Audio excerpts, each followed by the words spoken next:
Vamos entonces a ver un poquito.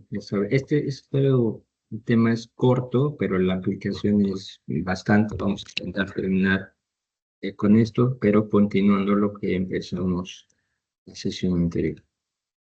Saber rápido que son Data Annotation Entity Framework Core. En realidad son para la validación de modelos, pero aquí usamos en conjunto con Entity Framework Core para darle eh, o para establecer una forma de agregar restricciones de validación y configuraciones en cada propiedad de los modelos que definimos junto con Entity Framework Core mediante atributos aplicados directamente en las clases y propiedades de estos modelos. ¿Qué pasó, Iván?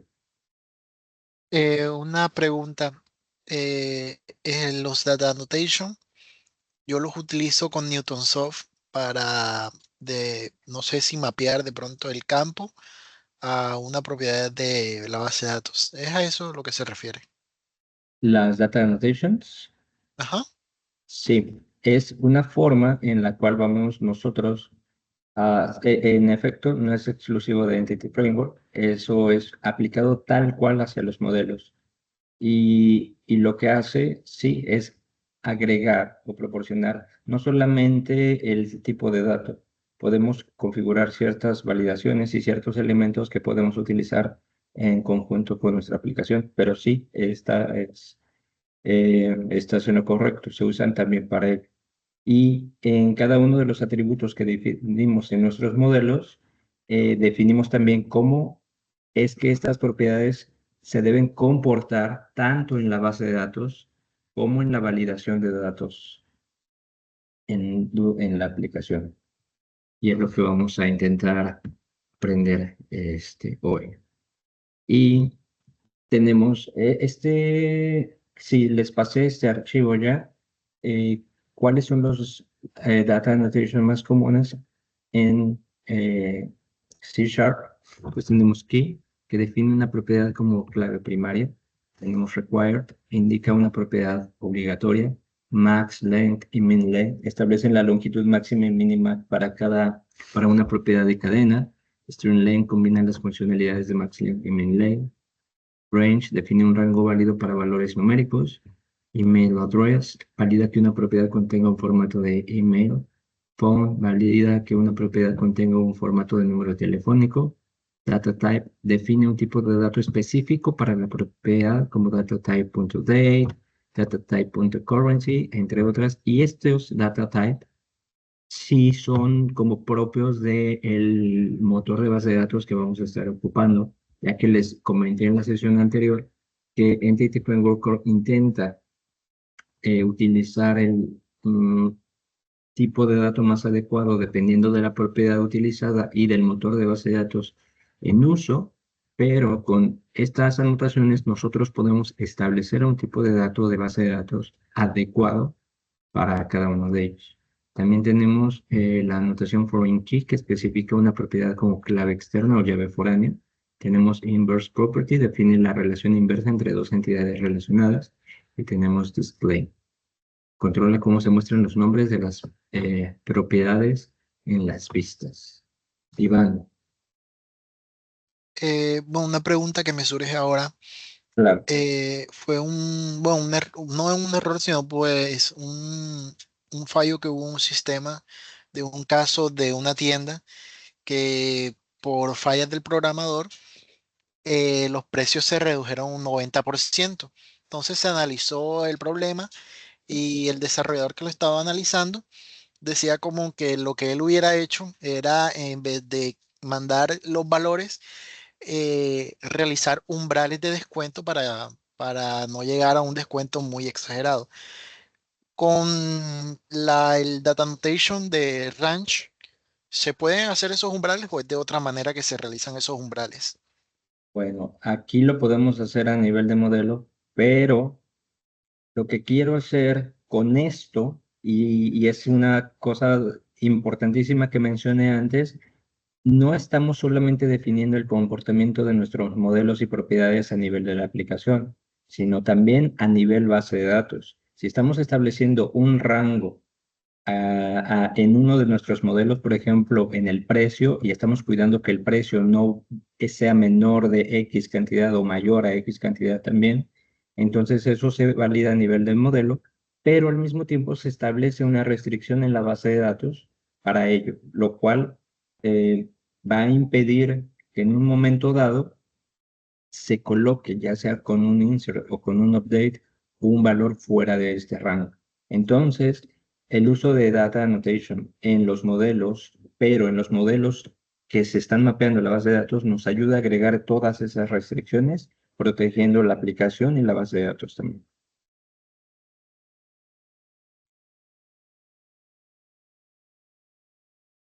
Y vamos entonces a pausar, digamos, o sea, antes de continuar con el siguiente tema, vamos a completar nuestro ejemplo, nuestra práctica de gestión de empresa, haciendo uso de todo eso. Y vamos también, me gustaría que vayamos explorando la base de datos que se va a ir generando con respecto a eso. Yo les pasé un archivo con todos los modelos que vamos a ir considerando. Vienen, no me acuerdo cuántos modelos. Vamos a completar aquí los modelos. Ya tenemos el modelo producto. Tenemos el modelo categoría. Está acá. Tenemos warehouse también. Tenemos inventario. Y ahí nos faltan algunos más. Vamos a ir completándolos. Yo les pasé el archivo, entonces simplemente vamos a crear los siguientes modelos y vamos a analizar todo ese comportamiento que les estoy platicando. Tenemos por ahí un modelo order, me equivoqué en el nombre, o escribir conmigo.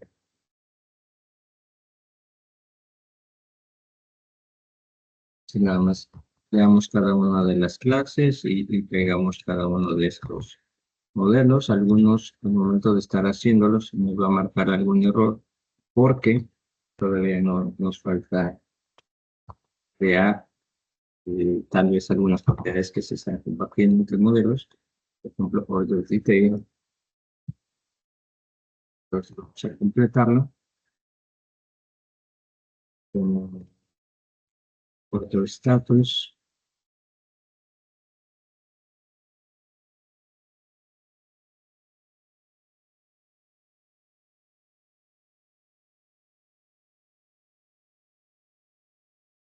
Customer.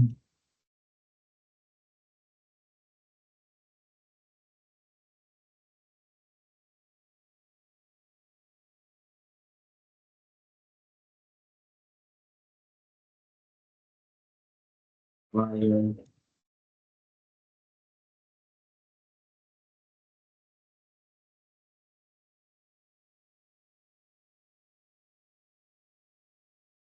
Etcétera. Entonces, váyanme ayudando, por favor, en completar cada uno de sus modelos, todos los modelos, y así tengamos un sistema mucho más amplio.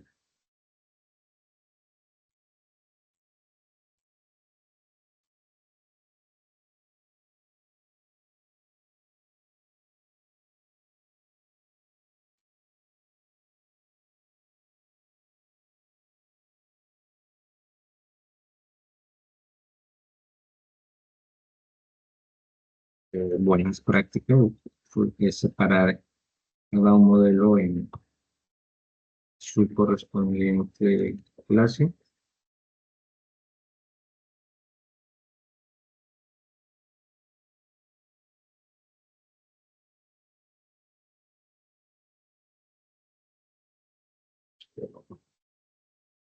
So, intentar que esto sea un poco más amplio para que veamos pues muchas de las cosas que se pueden hacer demasiadas cosas. Y hoy me gustaría también, aparte de las anotaciones de datos, vamos a ver unos temas que de transferencia de datos entre las acciones y las vistas, que son comunes. Vamos a ver un poquito de data, no, eso es, ¿cómo se llaman? View models también. Es uno de los tipos de modelos. Mm, Windows 3,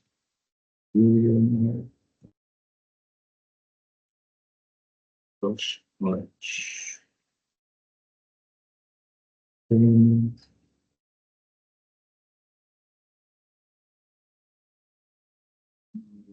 Es un control de datos.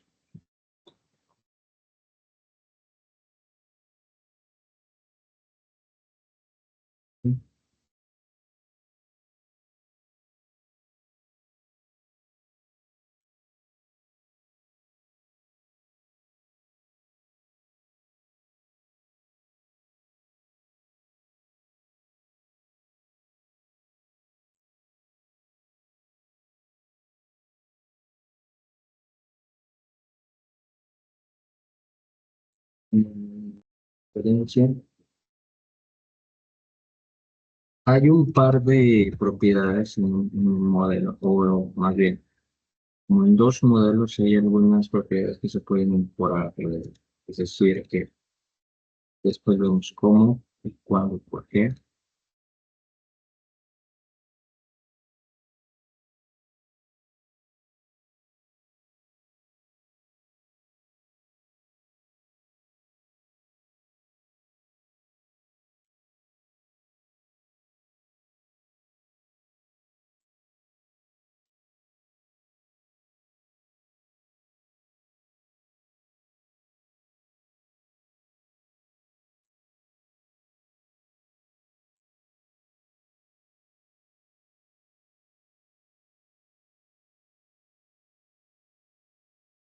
Ya tengo todas estas.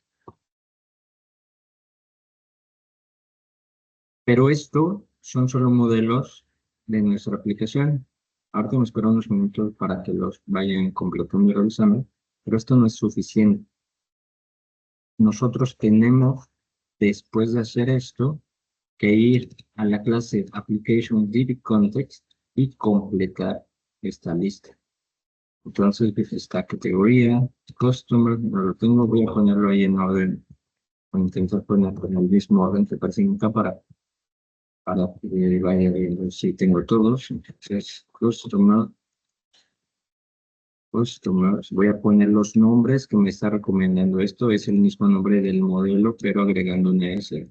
Esto lo intento que lo pongamos en plural. Tenemos inventory, ya están inventories, order, no sé si simplemente abrimos la propiedad, order, orders, order orders, order details,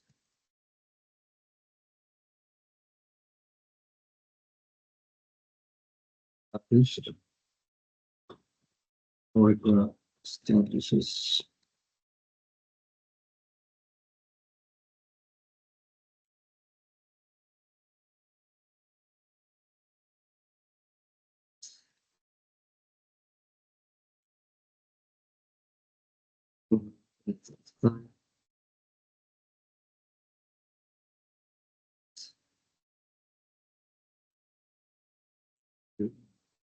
product,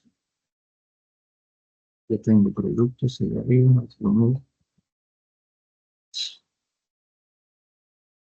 purchases, purchase, purchase details, purchase details,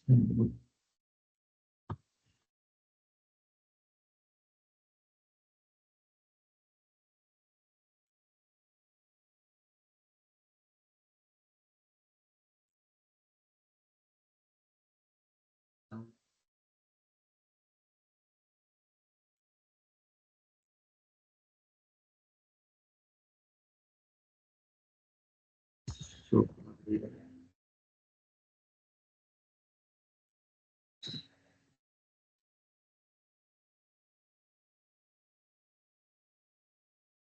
dentro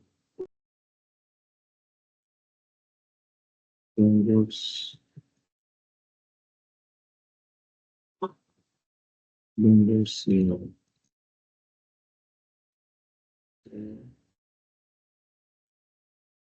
pues, por lo que tenemos ya entonces sí lo de abajo y voy a poner products.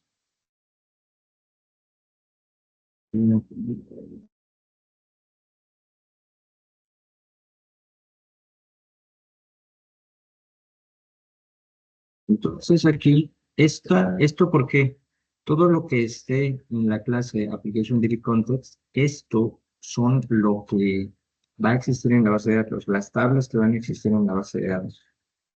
Por eso les estamos poniendo aquí.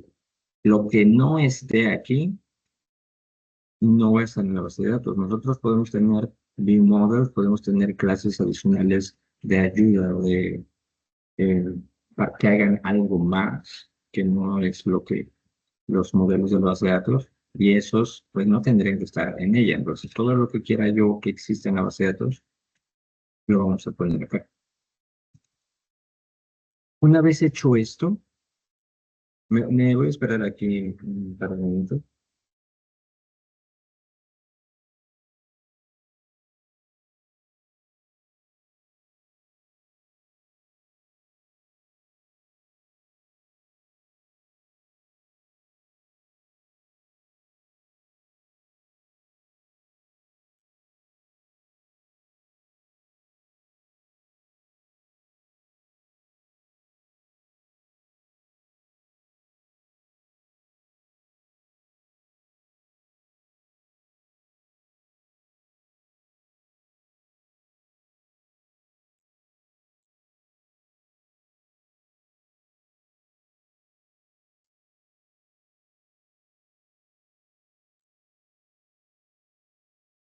Aquí vamos bien. Resumen de lo que hemos hecho. Hemos creado cada uno de los modelos que corresponden al análisis de nuestro sistema. Yo esto los propuse. Claro que pueden tener algún detalle, por ahí hay un par de modelos que pudieran mejorarse las propiedades. Eso lo vamos a hacer posteriormente, pero el punto es de que lo primero que tenemos que hacer cuando nosotros estamos creando un sistema de este tipo es crear o hacer el análisis para ver qué modelos necesito que cubran con la necesidad de mi aplicación. Todos aquellos modelos, sus propiedades. Una vez que ya creé esos modelos que van a corresponder a cada una de las tablas en la base de datos, los voy a agregar a la clase Application DB Context como tipo DB set, una colección de tipo DB set.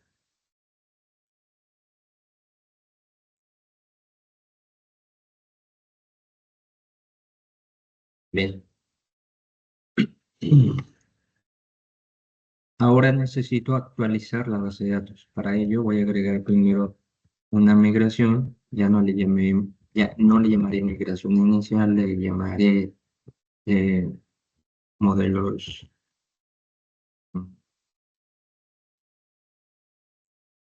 La migración solo se hace cuando se afecta la clase del DB context. Cuando cambien los modelos o alguna propiedad de los modelos, ya sea el nombre de las propiedades que estás utilizando, si agregas o quitas anotaciones de datos, data annotations, cuando cambian las relaciones entre los modelos y claro, cuando afectas el DB, Application DB Context. Cualquiera de esas, puedes tú, no es obligado, puedes tú crear una migración. La idea de tener una migración, recuerden que son o se llaman migraciones incrementales hacia la base de datos, es que van modificando nuestra base de datos conforme nosotros vamos continuando con el desarrollo del proyecto. Pero las migraciones nos permiten regresar a un momento, a un estado de la base de datos en el cual tal vez eh, yo tenía mi base de datos de otra manera y yo regresar en algún momento en eso, a ese momento. Y cuando creamos una migración, ahorita lo exploramos, se crea un archivo aquí en migraciones con lo que se va a hacer, con las operaciones de base de datos que se van a hacer. Y entonces, con el update database, indico que ahora todo eso se vea reflejado también en mi base de datos. Vamos a esperar a que todo eso esté bien. Si hay alguna inconsistencia, ¿dónde puede haber inconsistencias? Tal vez en las relaciones que estoy creando en nuestros modelos, en las propiedades que estamos utilizando, que no hay un tipo de dato válido en el motor que estamos utilizando, no te otras, pero aquí nos debería marcar ese error. Nos marca un montón de advertencias, pero ahorita vemos que antes de ver qué onda con ello, me gustaría que se llama gestión de empresa. Actualicemos esto y veamos que ya tenemos ahora en la base de datos las tablas que acabamos de crear con las propiedades y tipos de datos que estamos nosotros utilizando acá. Entonces, bueno, ya tenemos nuestra base de datos completa hasta el momento. En el explorador de objetos de SQL Server es donde podemos ver esa base de datos y las nuevas tablas creadas. Esto no significa que si mañana quiero, es más, lo vamos a hacer ahorita. Vamos a seguir modificando nuestra base de datos, pero desde Entity Framework. ¿Qué ventaja tenemos nosotros? Estamos utilizando el modo de, como les dije, que se llamaba Model First, es decir, creamos primero los modelos y estos se ven reflejados en la base de datos. Esto es porque no existía la base de datos. Si la base de datos ya existe, entonces el primer paso que tenemos que hacer es hacerlo al revés, tomar el esquema de base de datos y crear con base en ello todos los modelos, pero no a mano. Hay también un mecanismo de llevarlo a cabo, eso lo vamos a hacer más adelante, en esta semana también, que esta semana es de Entity Framework, para que pues tengamos eso. Y porque aquí no tenemos datos, estamos creando la base de datos. ¿Qué pasa si no quiero o no puedo o no debo más bien en algún momento dado eliminar datos que existen en alguna tabla, pero yo quiero usar Entity Framework? Bueno, eso es lo que vamos también a ver, digamos, la otra forma de hacer. Bien, ahora vamos a cerrar todos estos y vamos a irnos hacia nuestros modelos. Vamos al modelo category y vamos a utilizar data annotations aquí. Para utilizar data annotations vamos a tener que hacer uso del espacio de nombres system.componentModel.data annotations y en definition system.componentModel data annotation.string. Y tal vez no se acuerdan de lo que platicamos hace un momento, que cuando revisábamos las anotaciones de datos comunes, una de ellas, y es lo que vamos a estar explorando aquí, es la anotación que esto me indica, lo vamos a poner aquí con un comentario, que la propiedad siguiente es JavaScript. Ya sabíamos que lo era porque estábamos usando las convenciones. Pero si yo, por la razón que ustedes quieran, aquí yo le pongo ID de category, entonces no va a haber ningún problema porque aquí ya la estamos acompañando de la anotación correspondiente. Lo cual pues, rompe un poco con lo que estamos platicando porque parte del uso de este patrón es el uso de convenciones. Pero quiero ser muy claro en lo que se debe crear en la base de datos. Luego, quiero que esto sea requerido. No sé si ustedes se acuerdan que el momento de que utilizamos un formulario ahí nos mandaba un mensaje de que la propiedad tal era requerida. Esto es porque dependiendo del tipo de dato, puede o no puede ser, no puede o no puede serlo en un momento dado. Esto es tener datos obligatorios en cada una de las columnas de nuestra tabla, porque ustedes saben que algunos podrían ser nulos en algún momento. Y aquí nosotros lo establecemos con data annotations. Por ejemplo, aquí poner required hace que esta propiedad sea requerida. Y como estamos hablando de propiedades de tipo string, bien, podemos agregar una propiedad que se llama string length. Y, por ejemplo, aquí, que el tamaño máximo de esta propiedad sea 100. Si yo me excedo de esto, pues algo va a pasar. Y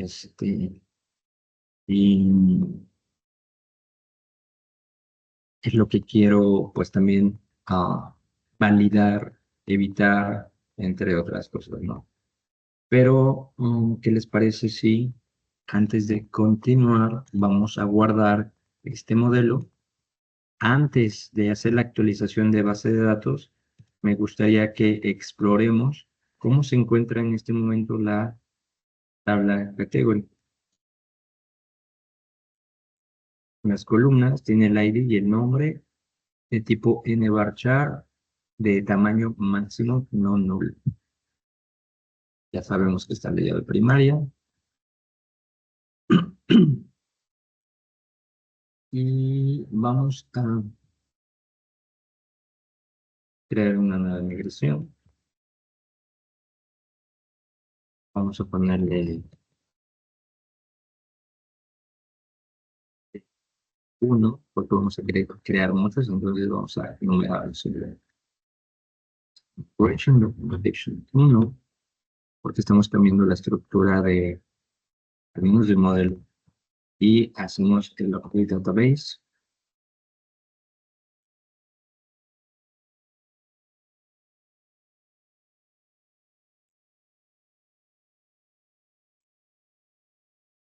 Y noten que de inmediato del lado derecho, en la tabla de categorías, se ha cambiado el tipo de dato a nvarchar, pero de longitud 100. Entonces, importante, porque así tal cual se llama el tema que estamos viendo, Data Annotations con Entity Framework.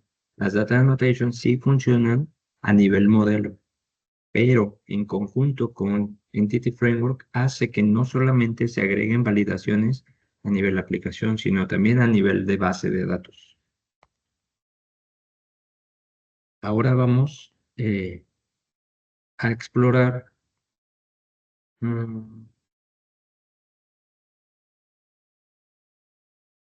la clase o el modelo producto. Y vamos también a agregarle algo.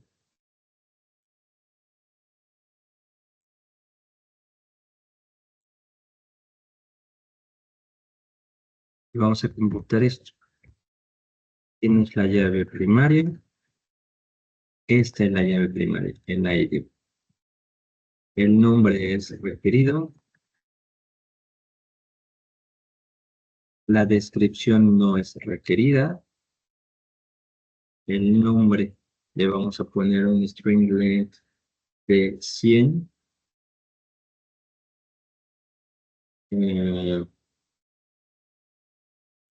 Y también cuando nosotros estamos mostrando mensajes a nivel de aplicación, vemos que por ahí decía the property name is required, algo así en inglés, pues. Entonces aquí es donde nosotros podemos agregar un mensaje de error. Ejemplo, nombre.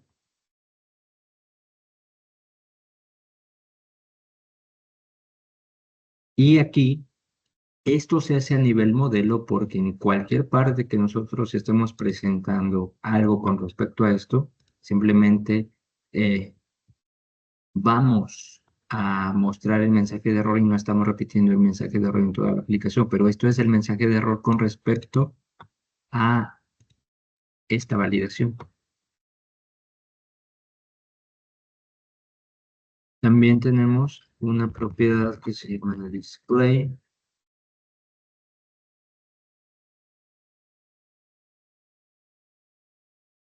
Es así. No, pues ya llegamos, ¿no? Creo que no. Display. No, antes de decir.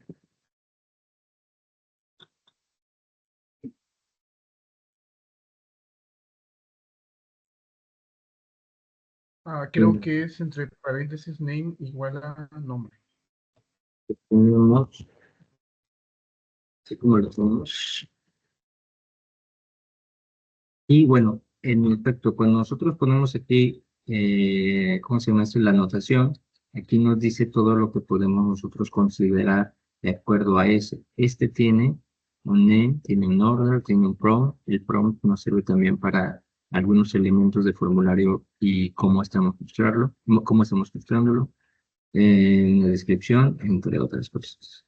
Pero la más común es esta, donde en todos aquellos inputs donde yo muestro esta propiedad, a lo mejor yo muestro, por ejemplo, al lado una etiqueta que diga nombre y para no poner ahí la etiqueta, pues simplemente llamo al display de esta propiedad y ya se establece de ese modo. Lo mismo podríamos hacer con la descripción del producto, ponerle tal vez un string length. Sí. El string length del producto que sea un poco mayor, de 500. El precio del producto, vamos a poner que es de, aquí le vamos a poner que es un data type, uh, data type, currency, precio. Entonces, acuérdense que todas las anotaciones afectan a la propiedad que está abajo de todas esas anotaciones. Entonces, aparte de el precio, ya que hablábamos hace un rato de ello, le podríamos poner un rango que va desde 0.01 hasta 10,000. Entonces, esto va a afectar solamente al precio.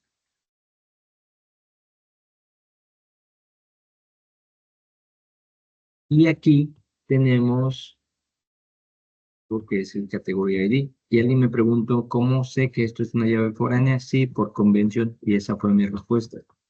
Si yo elijo ponerle otro nombre a esta propiedad, pero aún así quiero que esta sea una llave foránea, y para ser mucho más específico aquí, en buena práctica al momento de diseñar nuestros modelos, le podemos poner foreign key, y acá le vamos a dar un de quién es foránea esta llave.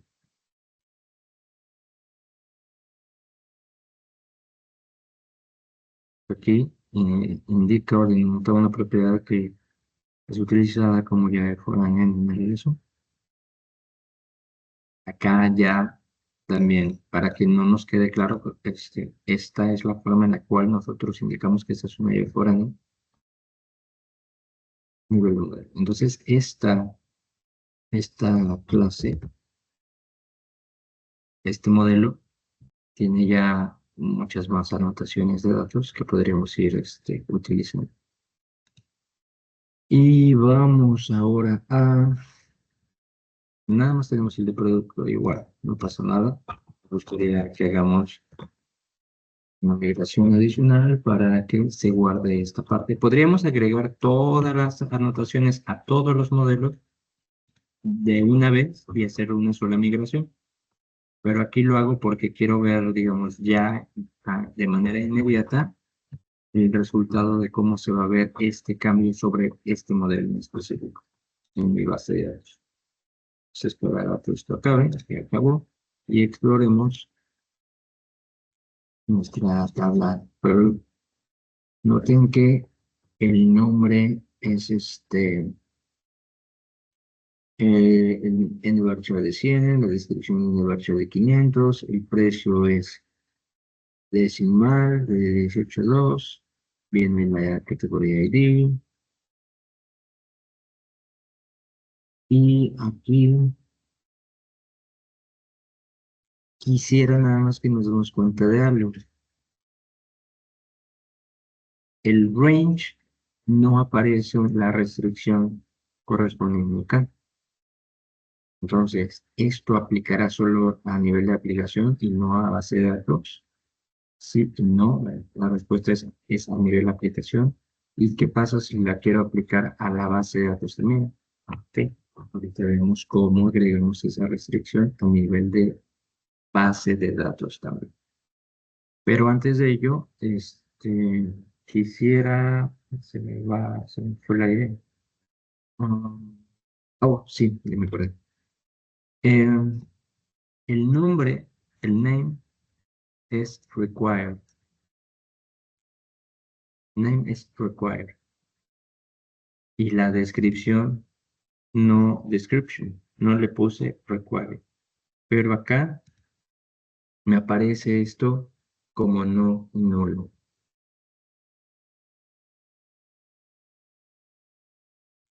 ¿Por qué? Bueno, pues así funciona esto. Pues esa es la respuesta. Sin embargo, si yo quiero que la propiedad de descripción sea nula también a nivel de base de datos y de aplicación, para eso nosotros tenemos el siguiente símbolo del cierre de interrogación, donde este va acompañado al tipo de dato de nuestras propiedades. Cuando nosotros nos encontramos con este, significa que esa propiedad es nullable, es decir, que en un momento dado puede contener un valor nulo. Entonces, este puede tener en un momento dado un valor nulo, sí o no. Bueno, eso, el sí o el no va a ser resultado de nuestro análisis. Va a ser resultado de nuestro análisis. Si yo no quiero que todos los productos tengan una descripción, entonces sí, es nulo. Quiero que todos tengan precio, pues este es no nulo. Quiero que algunos tengan precio y algunos no, que no sé, o sea, hay que analizar el por qué en un momento dado eso sería posible. Sí, sí, yo aquí le pongo el cierre de interrogación, haciendo que esta propiedad sea nulable o posiblemente nula en un momento dado. Si no, no. Y pero esto también debe estar como, debe ser consistente lo que quiero mostrar en la base de datos y lo que quiero tener a nivel de aplicación. Porque si este no es nulo, yo quisiera o esperaría que aquí también tuviera un require. El que no es nulo no va a tener un require. Debe foránea es nula, es decir, no todos los productos tienen una categoría, le ponemos aquí esto. Es obligatoria, si lo quitamos, le ponemos el require a nivel de de modelo. Entonces, todas esas respuestas, el por qué sí y el por qué no, pues debe ser la consecuencia del resultado o el resultado del análisis de nuestro sistema y de cada uno de nuestros modelos. Para algunos sistemas funciona de un modo o de otro, entonces no es general, ¿no?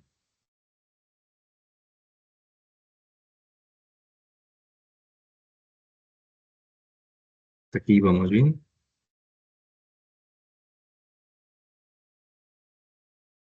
Sí, todo bien de mi parte, Geo. Sí, todo correcto yo. Ok. Entonces yo aquí hice unos pequeños cambios.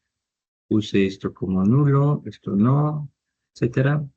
Nada más hagamos la correspondiente migración y la actualización de base de datos sobre este modelo. Continuamos, ¿sale?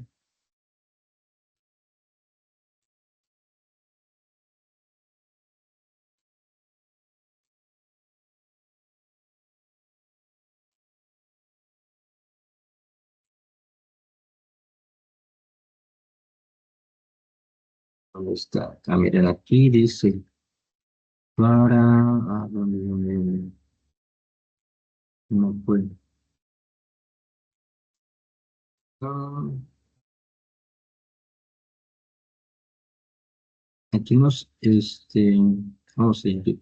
Para deshacer esta acción, hacemos remove migration.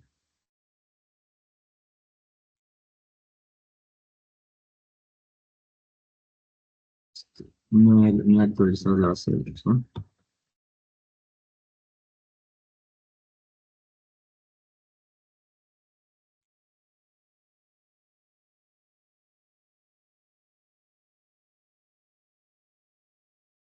El producto,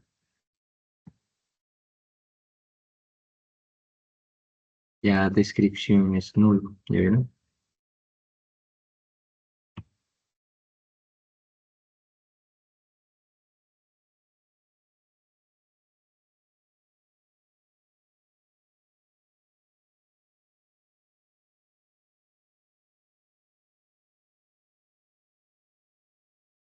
Y nada más, porque la verdad a mí me daba curiosidad.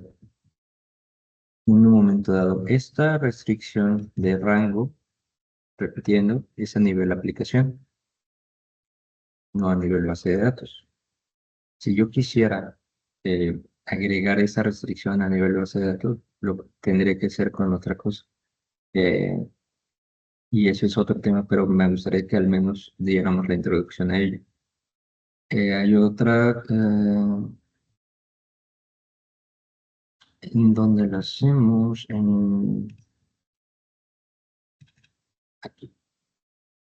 Cuando nosotros estamos trabajando con este tipo de cosas, tenemos también algo que se llama Fluent API, que son, bueno, pues las data annotations no proporcionan un mecanismo para crear restricciones de tipo check. Entonces vamos a suponer que necesitamos agregar una restricción para asegurar el precio en el modelo producto. Vamos a ver si se puede, ¿no? Eso no lo probé, al menos en este. Nosotros tenemos aquí, ¿qué es esto? El constructor. No tenemos acá, hay una cosa que se llama, vamos a sobreescribir un método que se ejecuta al momento de que se crea el modelo. Sobreescribimos perdón, vamos a sobreescribir el método onModelCreating. Protected override. Aquí nos dice qué métodos se pueden sobreescribir. Y yo les dije que onModelCreating. Sobreescribimos, es decir, se va a llamar a lo que hace normalmente, pero aquí yo puedo agregar una cosa extra. Y para agregar esa restricción se usa de la manera siguiente. Model Builder, Entity, vamos a poner qué entidad vamos a estar afectando. Product,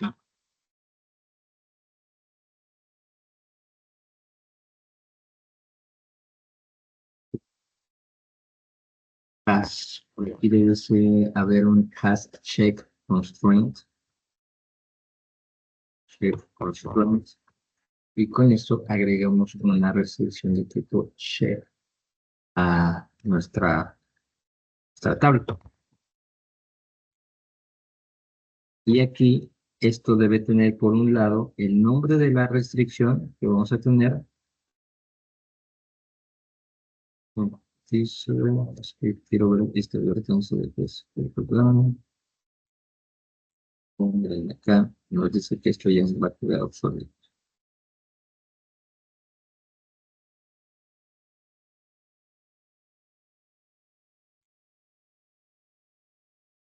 Esto vamos a ver si lo podemos hacer, pero la forma que me acuerdo de hacerlo es simplemente ponemos ese, el nombre de la restricción, price, ustedes lo eligen, y el siguiente parámetro es lo que vamos a validar. Precio mayor o igual a 0.01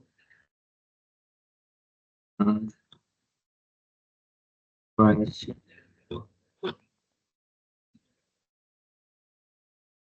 nuevo igual a 10.000. Y después tantito.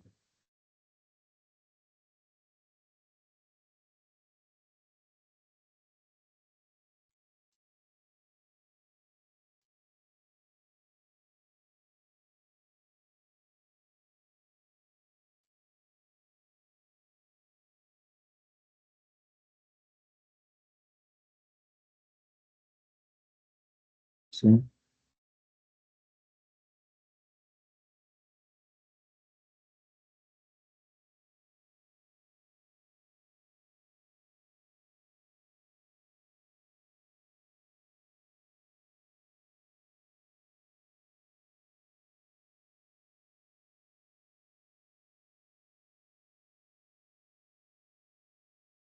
Vamos a probar esto, ¿ah?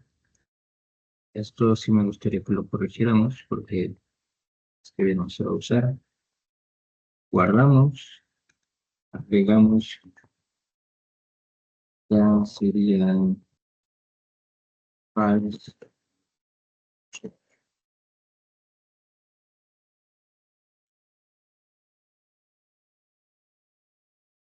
Y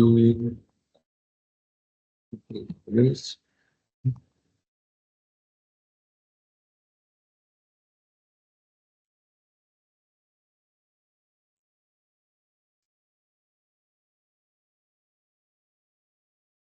Quisiera ver si esto se agregó acá.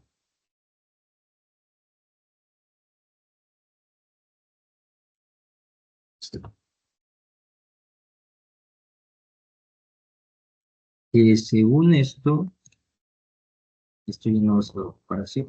Y siguiendo esta cosa que está acá, creo que lo podemos colocar. Builder.entity.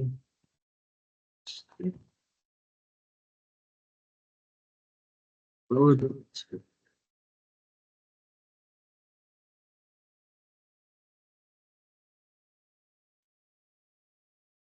Y vamos a agregar este.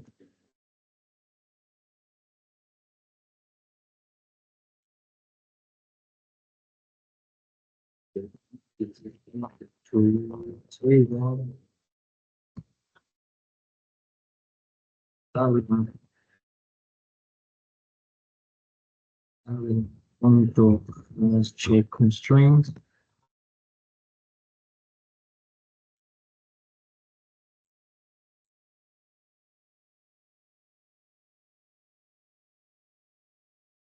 Y acá vamos a poner lo mismo. Esto que la restricción. Ok, esta es la forma anterior como se hacía. Este de acá.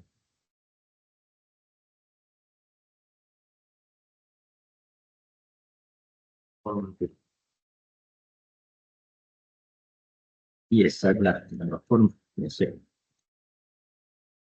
Puesto que, si no me equivoco, aquí podemos agregar todo lo demás para la entrega del producto si estuviera algunas otras cosas que necesitamos agregar.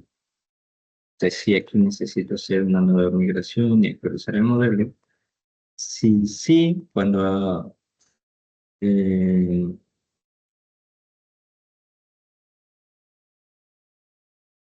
sí, eso nos va a agregar el archivo de migración con ese cambio que pues se supone que no estamos agregando el cambio. Ajá, eso me temía. Bueno, o que ya que existe esa migración, simplemente estamos cambiando el nodo, pero ya existe. Entonces, aquí lo dejamos así, nada más para validar, ¿vale? Para que veamos cuál es la forma actual de poder hacer esa validación, esa restricción check.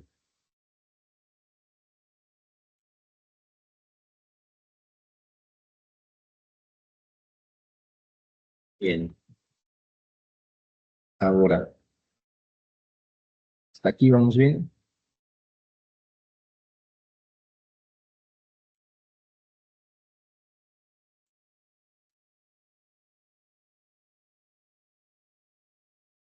Sí, de mi parte todo bien yo. Está bien. Vamos a explorar, bueno, la idea es de que vayamos modelo por modelo, configurándolo de tal forma que aseguremos que tanto a nivel aplicación como base de datos estamos cumpliendo con lo que necesitemos. Que si lo hubiéramos hecho al momento de estar creando cada uno de estos, pues ya hubiera quedado, pero es parte del análisis. Eso es análisis de la solución y diseño de la solución. Vamos para los siguientes ejemplos o para continuar con nuestro desarrollo del sistema, vamos a completar supplier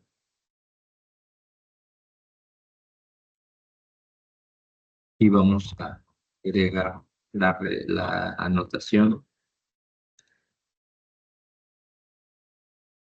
No me agrega el link sin está arriba.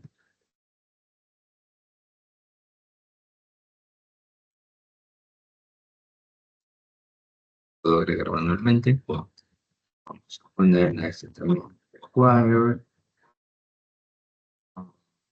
Print. Sí. Vamos a ponerle acá el contact person. Print. Sí. Esto puede ser opcional o nulo. Cuando algo puede ser opcional o nulo, aquí no hay que establecerle el string.empty porque ya sabemos que puede ser nulo. Entonces, cuando lo inicializamos aquí, no va a ser nunca nulo. También hay que considerar eso. El phone number, vamos a ponerle que esto es un teléfono, un phone como anotación. El email va a ser un email address. Más supplier. Esto es requerido. Requerido.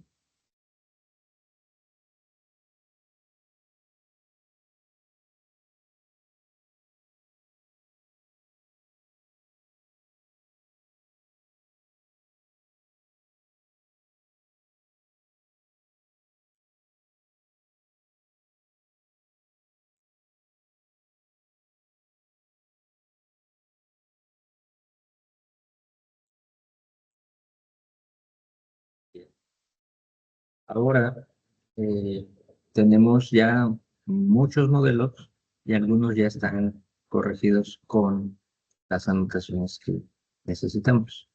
Como ejercicio, no para ahorita, como ejercicio me gustaría que revisen los demás modelos y agreguen a su consideración las anotaciones necesarias.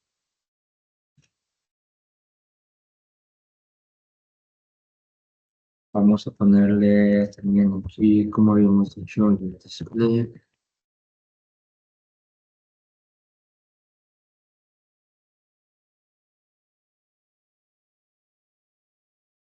Vamos a ponerle un display a cada uno de estos.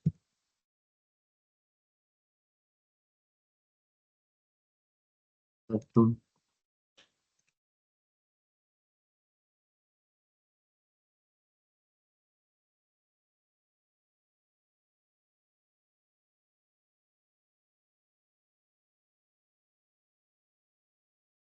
y así.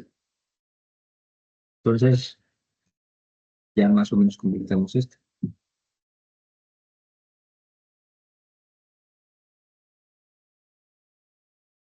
Los modelos, pues más.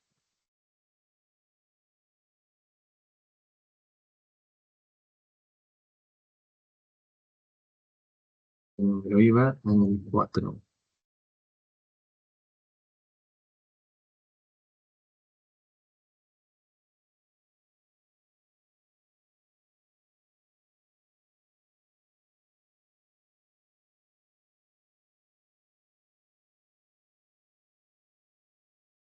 Aquí todos vamos.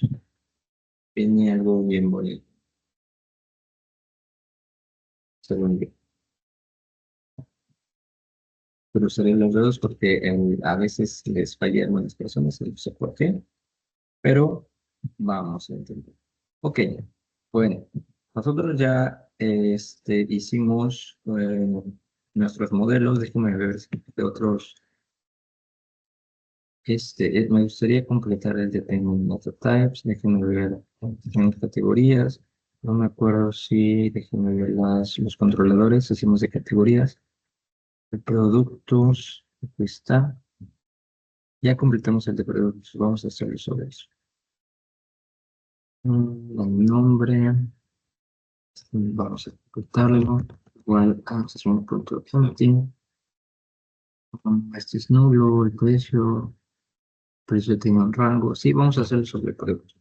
Vamos entonces a crear todo el proceso, el del listado de productos, el de alta de productos, el de edición de productos y todo eso. Es decir, el CRUD para los productos. Pero nuestro sistema urge, ¿no? Entonces, necesitamos hacerlo ya. Usemos el scaffolding que provee ASP.NET Core. Y para ello nos vamos a la carpeta de controladores. Agreguemos un controlador y vamos a utilizar la opción que dice MVC Controller with Views Using Entity Framework. ¿Qué ventaja tiene de esto de usar tanto las convenciones que hemos indicado? Pues eso, que podemos tener acceso también a esta opción. Nos va a preguntar cuál es la clase de modelo que vamos a utilizar. Yo les dije que vamos a utilizar producto. ¿Cuál es la clase del contexto de datos? Seleccionamos. Generamos vistas, hacemos referencia a las librerías de scripts y usemos el layout. Si no elegimos un layout, va a usar el que ya existe y vamos a darle a agregar. Esto va a instalar una dependencia en nuestro proyecto que es necesaria para hacer este proceso. Se va a validar que todo esté compilándose de manera correcta, se va a generar un código, se va a crear mi controlador, Products Control.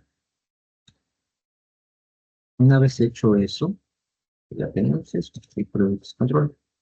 Vamos a ver qué pasa, qué hizo. Ejecutamos.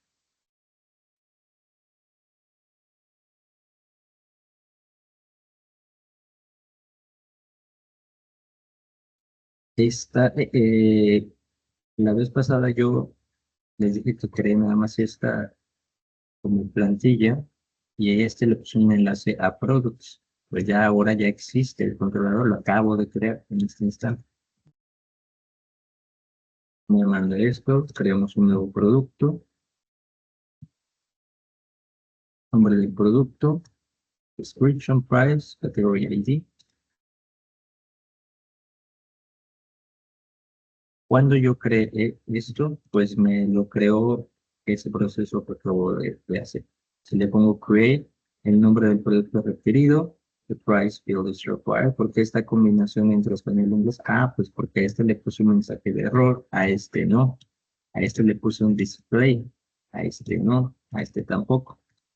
Pero las validaciones se hacen sobre los campos que deben hacerse. ¿Por qué no me aparece una validación sobre la descripción? Pues porque esa no es requerida. Si yo le pongo acá el producto 1, descripción, No se la ponemos porque no es obligatorio. El precio 12,8. Tengo la categoría solventes creada. Ahí está. Lo editamos. Ahí está. Y estos están en realidad en la base de datos. Products. Vamos a ver los datos. Sí, ahí están los datos en la base de datos.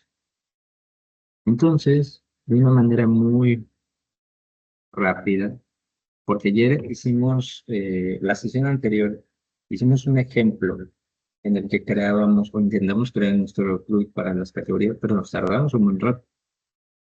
Y realmente el resultado fue el mismo. Es decir, es. ¿Y por qué esto sabe qué hacer? Pues porque todo lo que hemos utilizado, convenciones, ASP.NET MVC, Entity Framework, y sabemos que un CRUD es una de las operaciones más esenciales de un sistema. Vemos los detalles, regresamos, operaciones de borrar, ¿estás seguro que desea borrar esto? No, regresamos al list.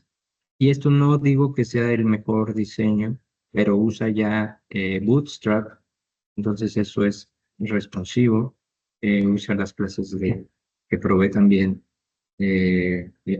Bootstrap para que se presente la información.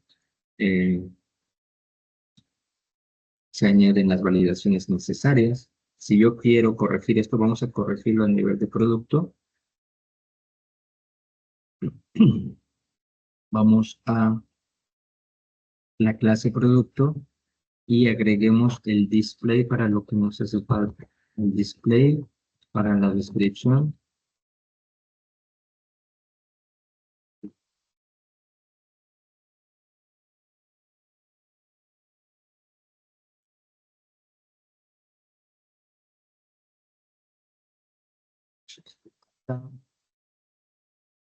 Eso.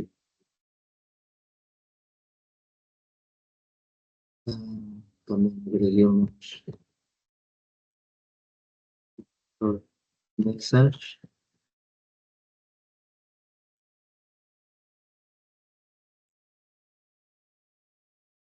Están disponibles.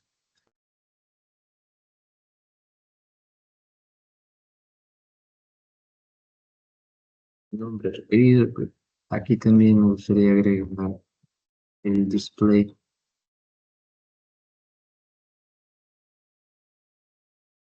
Y ya.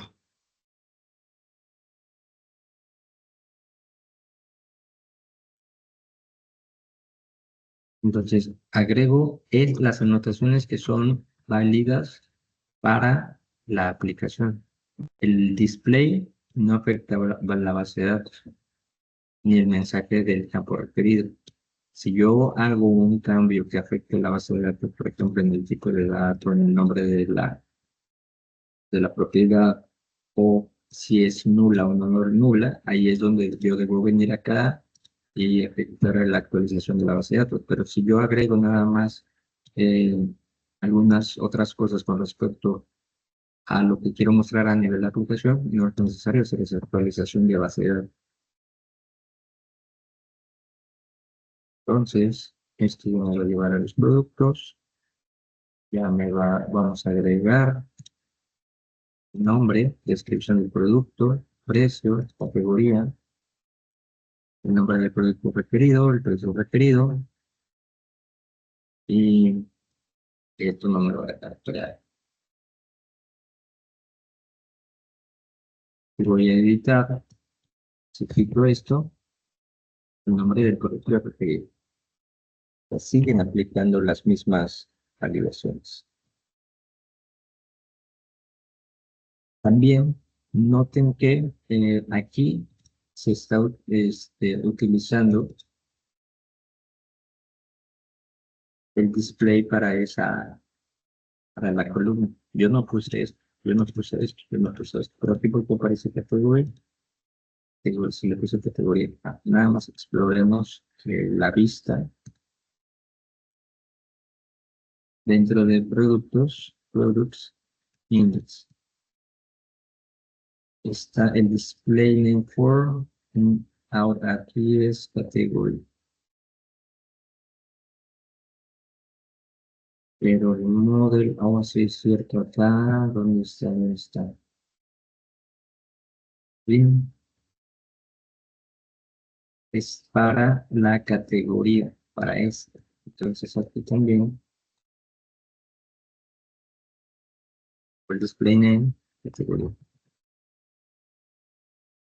Porque ahí sí ocupamos que es no el ID, estamos mostrando tal cual la categoría o la idea. O no me fijé.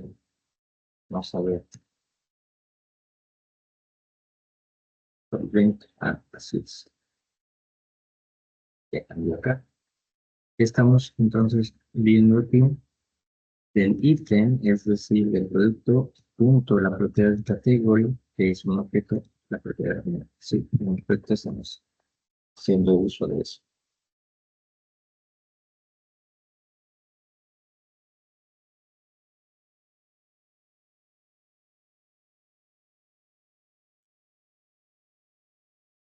Si ustedes quisieran, por ejemplo, eh, eh,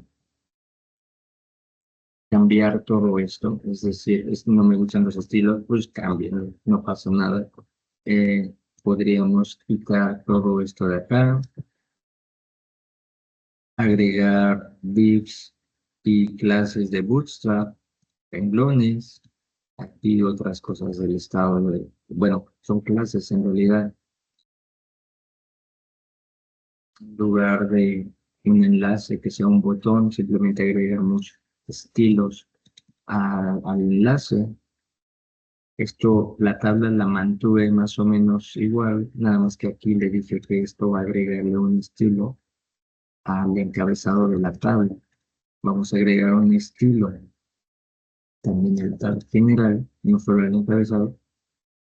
Y por acá estamos aplicando estilos adicionales. Estos estilos los estoy agregando aquí y son válidos para esta lista. Si yo quisiera reutilizar estilos, debería crear mis correspondientes archivos CSS y hacer referencia a esos en cada una de las listas o a nivel general en el layout si es que yo lo necesito. Ahí ya va a depender de el alcance que tengan los estilos que estén aplicando.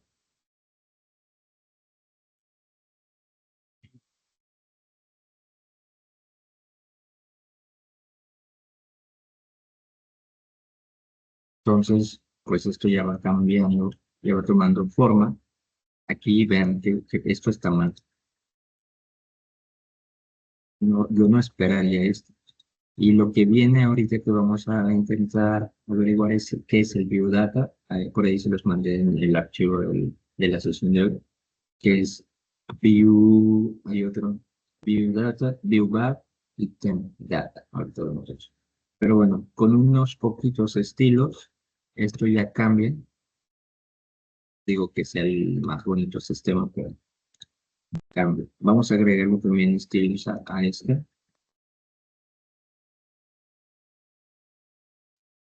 Esto, miren, termina aquí, por el tipo de dato, es otro error. Y este está en inglés, también hay que cambiarlo. Que va a ser de librería actualizada. Ahí. Entonces vamos nada más a intentar estilizar la creación del nuevo producto, los detalles y el eliminar, ¿va? Agregando un poquito de Bootstrap. Y ahí ya va a depender de su creatividad, ¿no? Totalmente.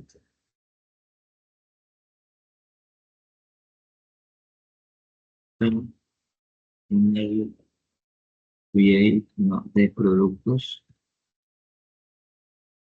yo agregué otros estilos, agregué otras clases de Bootstrap, entre otras cosas, pero yo tenía duda de algo. En el index, aquí ya aparecen dos arrobas. Es una arroba para que lo tome esto como parte de código Razor. Y nosotros a lo largo de nuestra aplicación podemos ocupar desde ir a View Models, Temp Data, ViewBack y View Data. Estos son mecanismos que se utilizan para pasar datos entre controladores y vistas, y cada uno tiene sus propias características y usos. View Data lo ocupamos cuando nosotros necesitamos pasar datos desde el controlador a la vista, pero estos datos no pertenecen al modelo. Y también hay que ver en qué momento los utilizamos, porque lo utilizamos comúnmente para pasar datos que no requieren un modelo fuertemente tipado, como pequeños fragmentos de datos o mensajes para la aplicación. Errores que ocurran del lado del controlador los podemos pasar por medio del ViewData, del ViewBack. La diferencia entre estos dos, porque también este es una colección de tipos de datos dinámicos, la diferencia es que con ViewBack nosotros hacemos referencia a esto con nombres de propiedades dinámicas en lugar de claves de diccionario. Y tenemos un Temp Data que, a diferencia de las anteriores, esto nos sirve para mandar mensajes de estado del controlador hacia la vista, pero una vez que se lee la propiedad que estamos pasando, esta ya deja de existir. Entonces, esas, por ejemplo, acá, ahorita que estábamos explorando el proyecto, tenemos por aquí la asignación al ViewData, y esto en algún lado, si no me equivoco, en el layout, estamos haciendo referencia al ViewData. Aquí estamos mostrando el title, y en cada una de estas estamos diciendo, el título para esta vista va a ser este. Entonces se pasa a través del ViewData. Pero no deberíamos pasar objetos complejos, ahí solo cositas pequeñas, mensajes, números o algo con el cual voy a validar alguna otra cosa. Todo lo demás deberíamos considerarlo como parte de un modelo. Entonces, yo agregué ahorita estilos al delete, estilos al create, a los details del producto, al edit, lo que no,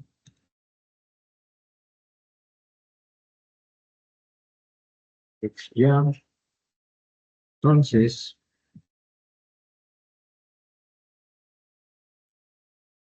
la model es el product,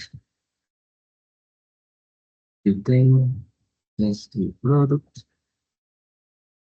delete es el product, ya. Entonces, aquí me falta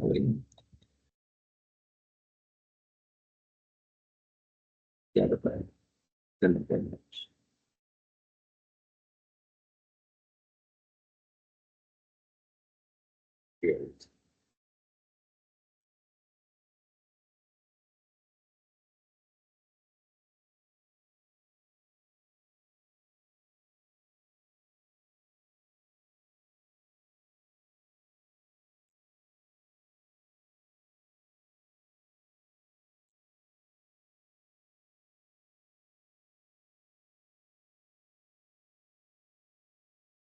Nuevo producto, volver a la lista, editamos el producto, volver a la lista, los detalles del producto, volver a la lista. ¿Estás seguro de que quieres eliminar o volver a la lista? Les digo, exageré aquí con los estilos, pero me gustaría que ustedes propusieran algo así. Por qué hacer esto? Porque, repitiendo, operaciones CRUD de creación, listado y de todo esto, o sea, crear, listar, editar, mostrar los detalles o eliminar, son las operaciones básicas que hacemos sobre los datos en la base de datos, y se hacen siempre del mismo modo. Es decir, venir acá, crear los modelos con cada una de las acciones necesarias, crear las vistas necesarias. Entonces, estamos repitiendo, repitiendo, repitiendo las cosas. ¿Por qué no mejor dejar esas operaciones tan repetitivas a, a la misma tecnología, la misma característica que nos proporciona SP.NET Core y enfocarnos en lo que es más importante? ¿Qué es más importante? Ah, bueno, ¿qué tal? ¿Qué es más importante? Dar de alta un pedido para un cliente donde debemos de validar no solamente lo que ya hicimos en la base de datos, sino que debemos de validar tal vez que no tenga pedidos faltos de pago, que no tenga entregas en proceso, que no se esté duplicando el pedido, o sea, es decir, otras cosas que son más relevantes para el sistema que una operación CRUD, porque una operación CRUD es algo que vamos a hacer siempre. Entonces, enfoquémonos en lo importante. Vamos a hacer otro ejemplo para que quede esto claro.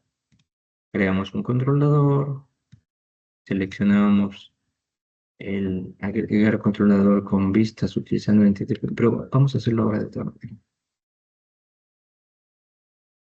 Sí, vamos a hacerlo de otra manera. Vamos ahora a pensar que yo, para mi aplicación, por la razón que ustedes quieran, que no quieren usar Bootstrap, por ahí vieron que hay otras librerías como Foundation o como Materialize, entre otras, que también proporcionan características similares a Bootstrap, que al final del día son frameworks de CSS, eh, y lo quisieran usar en lugar de Bootstrap. O vamos a pensar que parte de su aplicación es en Bootstrap porque es para cierto uso, y otra, ustedes crearon sus propios estilos CSS y ya le invirtieron demasiado en ello y también quisieran que su aplicación se vea de esa manera. ¿Qué haríamos nosotros? Nos vamos a la carpeta Shared y aquí vamos a copiar el layout. Déjenos copiar y pegamos. Ahí está la copia del layout y vamos a poner aquí que este layout lo vamos a hacer con Foundation.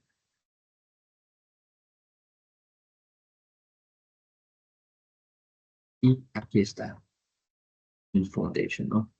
Aquí sigue esto haciendo referencia a Bootstrap, prácticamente. Entonces, en lugar de eso, vamos a buscar por ahí en Google el CDN de Foundation. Simplemente lo pegamos aquí, en lugar de Bootstrap.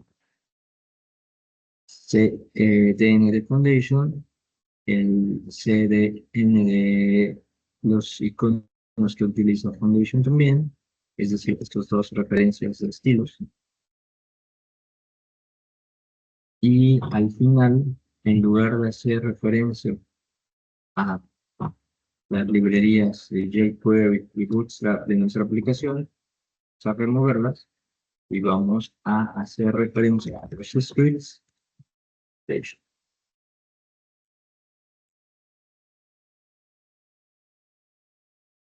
Por ahí, como parte de los scripts, no, déjenme ver en dónde, antes de esto, vamos a agregar un script para inicializar Foundation. Creo que con eso. Si nos falla, bueno, nos vamos a dar cuenta. Pero aquí el punto de esto es de que yo estoy creando un nuevo layout, pero no utilizando Bootstrap, sino utilizando otro framework para el front. Y ahora vamos a hacer un proceso de scaffolding, que es la creación de las vistas y el controlador en automático, pero utilizando este layout. Vamos a controladores, agregamos un nuevo controlador utilizando Entity Framework y MVC. Ahora, ¿qué les parece si la hacemos para que tenemos muchas cosas? Para el payment method,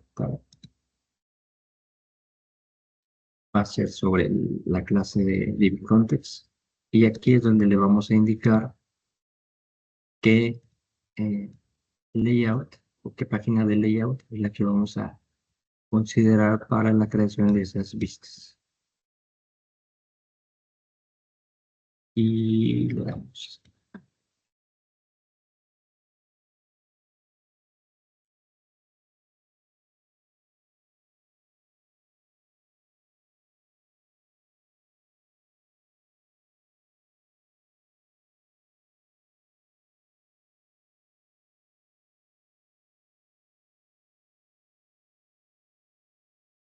Hay algunas cosas,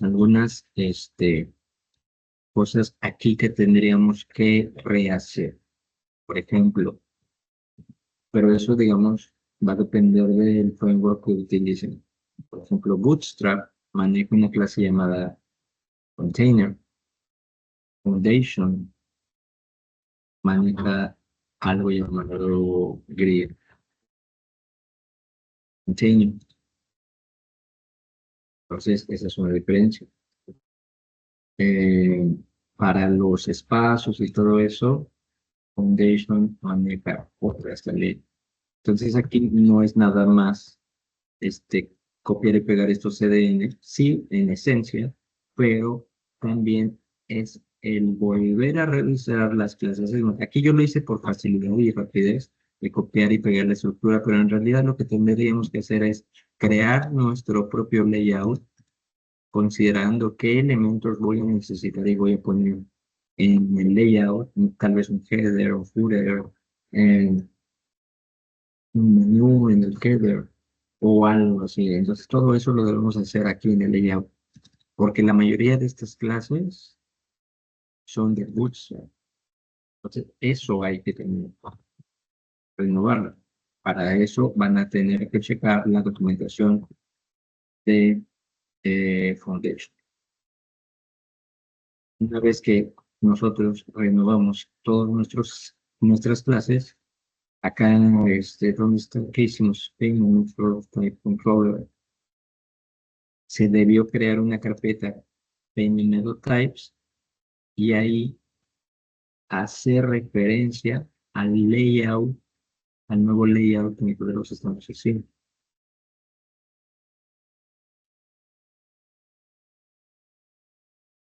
Y yo supondría que al momento de ejecutar nuestra aplicación, y si vamos a, ¿cómo se llama?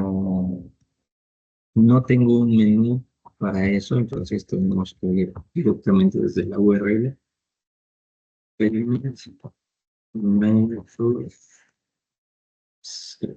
Sí.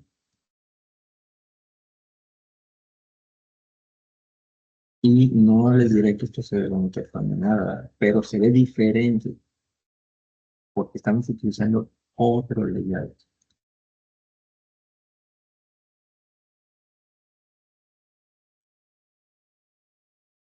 Y se me dejó crear un tipo de pago vacío.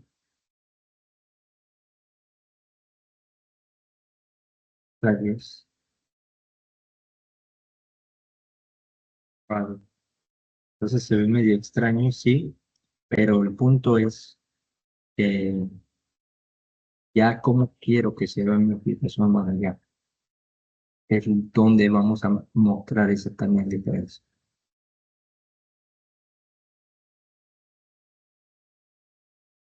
Cuando nosotros estamos trabajando en los controladores, en algún momento dado, vamos a pensar que volver en donde le podemos aplicar. Mm, Si estamos editando, alguien me preguntaba el otro día de cómo vamos a hacer la retroalimentación al usuario, porque aquí estamos regresando códigos de error. Si algo pasa, si algo no está bien, lo que sea, por ejemplo, no se encontró el ID, no se pudo borrar o algo, no es bonito el regresar esos códigos de error. En lugar de regresar los códigos de error, vamos a regresar a la misma vista de un return. view, si algo pasa, y aquí estamos ahorita en el de products control. Aquí en el view va, por ejemplo, el problema.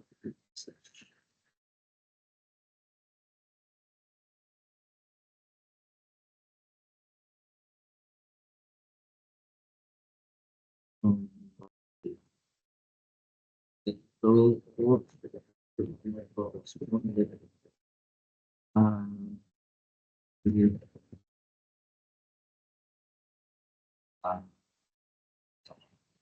estoy siendo muy específico, bueno, el punto no es que diga el mensaje, sino que yo estoy revisando por medio del view bar un mensaje.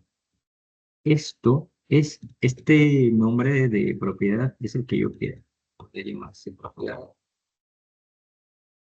Sí, tal cual. Error no es propio, es. Pero vamos a poner lambda 40. Error.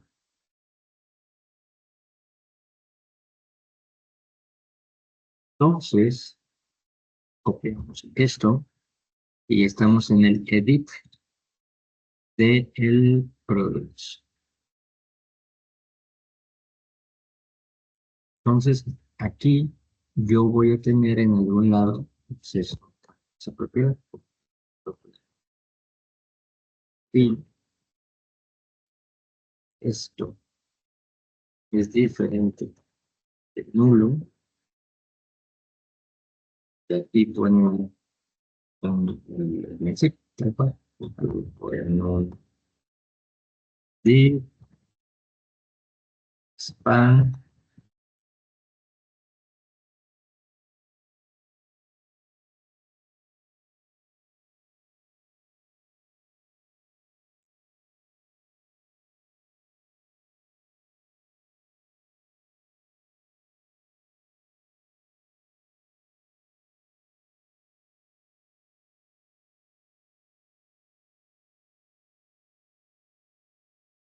Y esto, esta porción de código, pues muy bien, se va a renderizar solamente si aquí traigo información. Si esto es diferente, si existe en este contexto.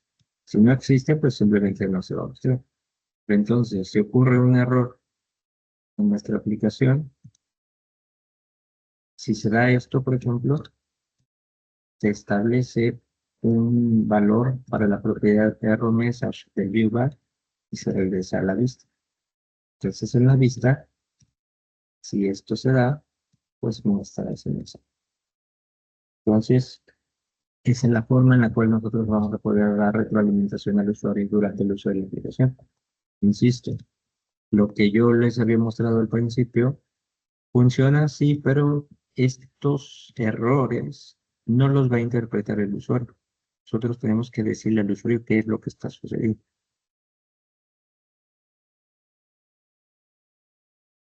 Hacemos por medio del viewbar o por medio del view data.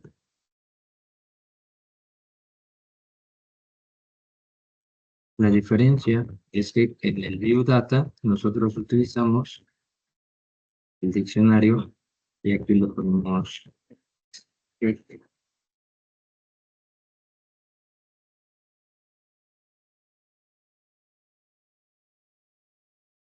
Y acá, propiedad. Este es el diccionario y le indicamos la llave de dónde está el, el valor de ese, o el valor de ese objeto. Y entonces, permite la diferencia, es que acá yo view,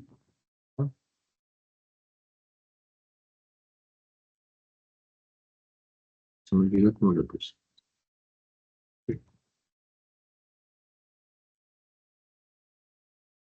Madre de Dios.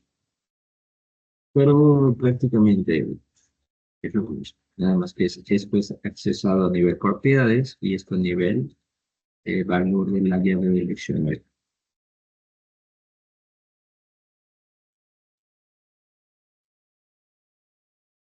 ¿Alguna duda al respecto?